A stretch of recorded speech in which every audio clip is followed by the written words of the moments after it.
Okay, in this video we're going to go over the directions for part 3 of your CNC project. So in part 2, you wrote equations and restricted the domain and the range for every line segment that is in your sketch. So to recap, here's part 1, my sketch. You make the sketch, watch the video directions on how to do part 1.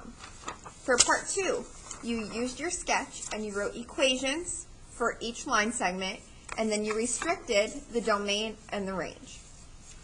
Part 3 is fairly simple. All you're doing in part 3 is taking all of this information that you recorded in part 2, and you're just simplifying it and putting it onto one sheet.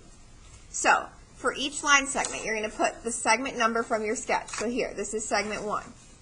Then, you're going to write the equation that you found for that segment. You're going to write the domain, and you're going to write the range.